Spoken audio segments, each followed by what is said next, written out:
ఒకసారి Jubilee hills checkpost దగ్గర కూర్చొని ఒక వ్యక్తి భిక్షాటన చేస్తున్నాడు.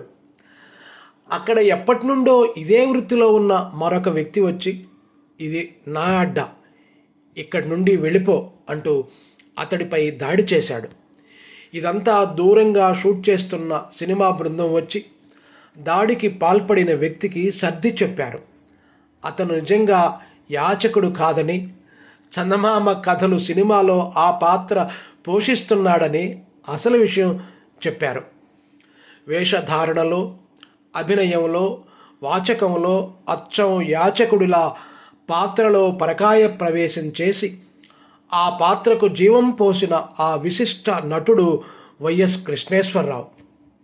నాటక రంగమే ప్రాణ శ్వాసగా అనునిత్యం జీవించిన ప్రజా కళాకారుడు వైఎస్ కృష్ణేశ్వరరావు.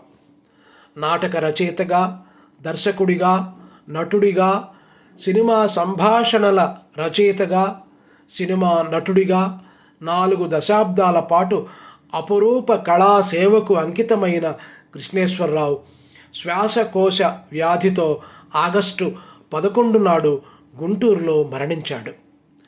తన జీవన నాటక రంగానికి శాశ్వతంగా తెరదించాడు.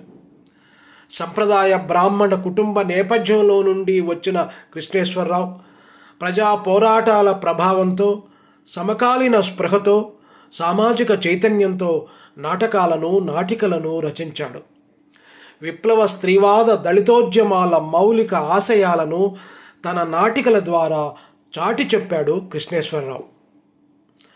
నాటి గుంటూరు జిల్లా తెనాలి తాలూకా బోడపాడు గ్రామంలో హనుమంతరావు, వెంకట్రమణమ్మ దంపతులకు 1955 ఆగస్టు 4న యల్లాప్రగడ సౌభాగ్య కృష్ణేశ్వరరావు జన్మించాడు. మోపర్రులో ఉన్నత పాఠశాల ఉపాధ్యాయుడు రత్తయ్య ప్రోత్సాహంతో వాపస్ నాటకంలో తొలిసారిగా శఠగోపం పాత్ర ధరించి అందరినీ మెప్పించాడు. చిన్న వయసులోనే కృష్ణేశ్వరరావు నటన చూసి అబ్బురపడిన వసంతరావు అనే మరొక సీనియర్ నటుడు తాను సాధించిన వెండి కప్పును ఆయనకు బహుమతిగా అందించాడు. పొన్నూరు PBN కళాశాలలో ఇంటర్ చదువుతున్న సందర్భంలో కళాశాల అధ్యాపకుడు ఆకురాతి మురళీకృష్ణ శిష్యరికంలో నాటక రచన, ప్రదర్శన, నటనలో కృష్ణేశ్వరరావు మెళుకువలు నేర్చుకున్నాడు. ఇంటర్లోనే బడిని విడనాడి కళామ తల్లి ఒడిలో సేద తీరాడు. పొన్నూరులో హోమియో వైద్యుడిగా సేవలందిస్తూనే కృష్ణేశ్వరరావు నాటక కళా సాధనలో నిమగ్నమయ్యాడు. యువశక్తి కళామండలి ద్వారా అనేక నాటకాలు, నాటికలు ప్రదర్శించాడు. అప్పటి వరకు నటుడుగా ఉన్న కృష్ణేశ్వరరావు KST సాయి, గుంటూరు శాస్త్రి, తలావజ్జల సుందరం, తనికెళ్ల భరణి వంటి ప్రముఖుల ప్రోత్సాహంతో రచయితగా కూడా మారి తొలి ప్రయత్నంలోనే రోజూ చస్తున్న మనిషి నాటకం రాశాడు. తానే ప్రధాన పాత్ర ధరించి స్వీయ దర్శకత్వంలో ఆ నాటకాన్ని విజయవంతంగా ప్రదర్శించాడు. స్వార్థం కోసం ఆశయాలను, ప్రజాస్వామ్య విలువలను కాలరాస్తూ మనిషి నిరంతరం చచ్చి బ్రతుకుతున్నాడనే సందేశాన్ని ఈ నాటకం ద్వారా అందించాడు. కాళ్ళు కడిగిన చేతులు, గొంగళి పురుగు, పక్కింట్లో పుట్టండి, సంపద, గుర్తు తెలియని శవం, నష్టపరిహారం వంటి నాటికలతో కృష్ణేశ్వరరావు వర్తమాన తెలుగు నాటక రంగంలో తనకంటూ ప్రత్యేక గుర్తింపు సంపాదించుకున్నాడు. రసఝరి అనే నాటక సంస్థను స్థాపించి తద్వారా తన బృందంతో రాష్ట్ర, జాతీయ స్థాయి పరిషత్ నాటక పోటీల్లో కృష్ణేశ్వరరావు చాలా కాలం పాటు విజయభేరి మ్రోగించాడు. ఉత్తమ ప్రదర్శన, ఉత్తమ రచన, ఉత్తమ నటుడు లాంటి బహుమతులెన్నో కృష్ణేశ్వరరావు కైవసం చేసుకున్నాడు. ఉమ్మడి ఆంధ్రప్రదేశ్లోని ప్రధాన నగరాలతో పాటు ఢిల్లీ, ముంబాయి లాంటి ఇతర ప్రాంతాల్లో కూడా తన బృందంతో 1500కు పైగా నాటక ప్రదర్శనలిచ్చి ప్రేక్షకులకు కమనీయ కళా సాంస్కృతిక ఉత్తేజాన్ని అందించాడు కృష్ణేశ్వరరావు. మద్రాసులో గొంగళి పురుగు నాటకం చూసి మురిసిపోయిన సినీ నటులు కొంగర జగ్గయ్య కృష్ణేశ్వరరావును అభినందించాడు. పక్కింట్లో పుట్టండి నాటిక కృష్ణేశ్వరరావు దార్శనిక దృష్టికి నిదర్శనంగా నిలుస్తుంది. ఇందులో మధ్యతరగతి మనస్తత్వానికి ప్రతీకగా నిలిచే కాంతారావు, విప్లవవాది అయిన అతని కొడుకు సూర్యం మధ్య సాగే సంభాషణలు ఆలోచనాత్మకంగా ఉంటాయి.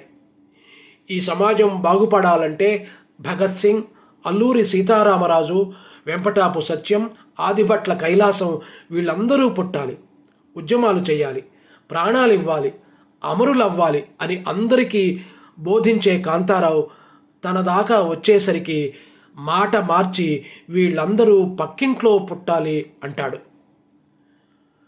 మన పిల్లలు అమెరికా, జపాన్ వెళ్ళి బిల్ గేట్స్ను ఆదర్శంగా తీసుకొని కోట్ల కోట్ల డబ్బులు సంపాదించాలి, ఊళ్ళో వాళ్ళ పిల్లలు మాత్రం ఉద్యమాలు చేయాలి, అమరులవ్వాలి, ఇదెక్కడి విచిత్రం నాన్న అని తండ్రిని ప్రశ్నించిన సూర్యం పాత్ర ద్వారా ఈ రచయిత మానవ నైజాన్ని అద్భుతంగా విశ్లేషించాడు.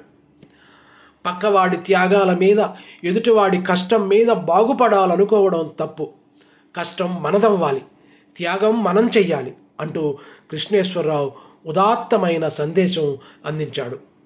అజో విభో కందాళం ఫౌండేషన్ పురస్కారాల ప్రధానోత్సవం సందర్భంగా ప్రతి సంవత్సరం నిర్వహించే నాటక ప్రదర్శనల్లో విశేష ప్రఖ్యాతిగాంచిన పక్కింట్లో పుట్టండి నాటికను అపాజోస్యుల సత్యనారాయణ తమ సంస్థ ద్వారా ప్రచురించాడు. జాషువా విజ్ఞాన కేంద్రం వంటి సంస్థలు నిర్వహించిన కార్యశాలల్లో, సదస్సుల్లో సృజన నాటక ప్రదర్శన, సాత్వికాభినయం వంటి అంశాల గురించి పాఠాలు బోధించి కొత్త తరంలో కృష్ణేశ్వరరావు కళాభిరుచిని కలిగించాడు. నాటక రంగంలో ఎంతో ప్రఖ్యాతిగాంచిన ఆయన ఖమ్మంలోని ఎం రవి సూచనతో ఊరేగింపు సినిమా కోసం సుప్రసిద్ధ నటులు పిఎల్ నారాయణ వద్ద సహాయకుడిగా చేరాడు. ఊరేగింపు సినిమా నిర్మాణ సమయంలో కృష్ణేశ్వరరావు రచన ప్రతిభను గమనించిన ప్రసిద్ధ నటుడు, దర్శకుడు ఎం ప్రభాకర్ రెడ్డి ప్రచండ భారతం చిత్రానికి మాటల రచయితగా అవకాశం కల్పించాడు. భద్రాచలం, పరశురాముడు, పిలిస్తే పలుకుతా, మౌనం, సూర్యపుత్రులు మొదలగు సినిమాలకు కృష్ణేశ్వరరావు పదునైన అర్థవంతమైన సంభాషణలు అందించాడు. తన మిత్రులైన సి ఉమామహేశ్వరరావు, ఎన్ శంకర్ దర్శకత్వంలో రూపొందిన సినిమాలు అంకురం, శ్రీరాములయ్య వంటి వాటికి రచనా సహకారం అందించాడు. పీపుల్ స్టార్ ఆర్ నారాయణమూర్తి కృష్ణేశ్వరరావును ఎంతగానో ప్రోత్సహించాడు. ఆయన నిర్మించి దర్శకత్వం వహించిన ఎర్ర సముద్రం, కూతురు కోసం, వేగు చుక్కలు, మార్కెట్లో ప్రజాస్వామ్యం లాంటి ఎన్నో చిత్రాల్లో కృష్ణేశ్వరరావు నటించడంతో పాటు స్క్రీన్ ప్లే రచనా సహకారం కూడా అందించాడు. ప్రవీణ్ సత్తార్ దర్శకత్వంలో వచ్చిన చందమామ కథలు చిత్రంలోని యాచకుడి పాత్ర కృష్ణేశ్వరరావుకి ఎంతగానో పేరు తెచ్చింది. చిత్ర దర్శకుడు ఆ పాత్రను అద్భుతంగా దిద్ది తీర్చితే అసాధారణ నటనతో కృష్ణేశ్వరరావు ఆ పాత్రకు ప్రాణం పోశాడు. ఏజెంట్ సాయి శ్రీనివాస్ ఆత్రేయ, నాంది, విరూపాక్ష తదితర చిత్రాల్లో ఆయన చేసిన పాత్రలు విలక్షణమైనవి. నిడివి తక్కువైనా కలకాలం గుర్తుండిపోయే విధంగా ఆయా పాత్రలను పోషించాడు కృష్ణేశ్వరరావు. ప్రముఖ నటుడు జీవా వీరికి మంచి మిత్రుడు.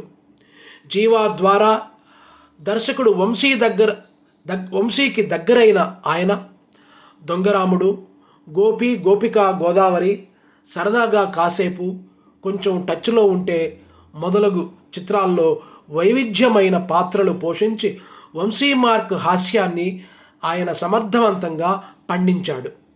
నాటక రంగంలో ఆయన చేసిన విశేషమైన సేవలకు గుర్తింపుగా తెలుగు విశ్వవిద్యాలయం వారి ధర్మనిధి పురస్కారం లభించింది. చందమామ కథలు చిత్రంలో యాచకుడి పాత్రకు ఉత్తమ సహాయ నటుడిగా స్పెషల్ జూరీ నంది పురస్కారాన్ని, కూతురు కోసం చిత్రంలో ఉత్తమ ప్రతినాయకుడిగా భరతముని పురస్కారాన్ని కృష్ణేశ్వరరావు స్వీకరించాడు. ఉమ్మడి ఆంధ్రప్రదేశ్ ప్రభుత్వం నిర్వహించిన నంది నాటకోత్సవాల్లో ఆయన నేతృత్వంలో ప్రదర్శించిన నాటికలకు ఎన్నో నందులు అందుకున్నాడు. కృష్ణేశ్వరరావు అత్యంత స్నేహశీలి, అధ్యయనశీలి, సాహిత్య ప్రేమికుడు. కవులతో, కళాకారులతో, ప్రజాస్వామ్యవాదులతో, ఉద్యమ నాయకులతో ఆయనకు అత్యంత సన్నిహిత సంబంధాలు ఉన్నాయి. మలిదశ తెలంగాణ ఉద్యమానికి సంఘీభావం ప్రకటించాడు. లౌక్యం బొత్తిగా లేకపోవడం వల్ల, సినిమా ప్రముఖులతో టచ్లో లేకపోవడం మూలంగా ఆయనకు మరిన్ని అవకాశాలు రాలేదు. అయినప్పటికీ టాలీవుడ్లో ఇమేజ్ కోసం కృష్ణేశ్వరరావు తహతహలాడలేదు. నాటక రంగ వికాసం కోసమే ప్రతిక్షణం పరితపించాడు. నాటకం వేసిన రోజు నేను కడుపు నిండా అన్నం తింటాను, ఆ రోజే నాకు ఆకాశమంత సంతృప్తి అంటాడు ఈ నాటక కళా తృష్ణేశ్వరుడు. 4 సంవత్సరాలుగా అనారోగ్యంతో బాధపడుతున్న కృష్ణేశ్వరరావుకు ఆయన సోదరి జయలక్ష్మి కంటికి రెప్పలా సేవలు చేసి కాపాడింది. గుంటూరులోని మిత్రులు, శ్రేయోభిలాషులు ఆయనకు అండగా నిలిచారు. రసఝరి సంస్థ సారథ్యంలో నాటిక ప్రదర్శనల్లో కృష్ణేశ్వరరావుకు ఆయన తమ్ముడు భాస్కర్రావు ఎంతో సహకారం అందించాడు. కృత్రిమ శ్వాసతో చివరి దశలో మంచం మీద ఉండి కూడా రాయాల్సిన కొత్త నాటకాల గురించి, ఇతివృత్తం గురించి ఆలోచిస్తూనే ఉన్నాడు కృష్ణేశ్వరరావు. ఆపరేషన్ కగార్ నేపథ్యంలో మంచి నాటిక రాసి గుంటూరులో ప్రదర్శించాలని భావించాడు. ఇందుకోసం ఆయన సమాచారం కూడా సేకరించాడు. ఇవేమీ నెరవేరకుండానే ఆయన సెలవంటూ వెళ్ళిపోయాడు. రంగస్థలమే రమణీయమైన సంపద అని భావించిన కృష్ణేశ్వరరావు రచనలను సేకరించి సమగ్ర నాటికల సంకలనం ప్రచురించాల్సిన అవసరం ఉంది. ఇదే ఆ ప్రజా కళాకారుడికి నిజమైన నివాళి.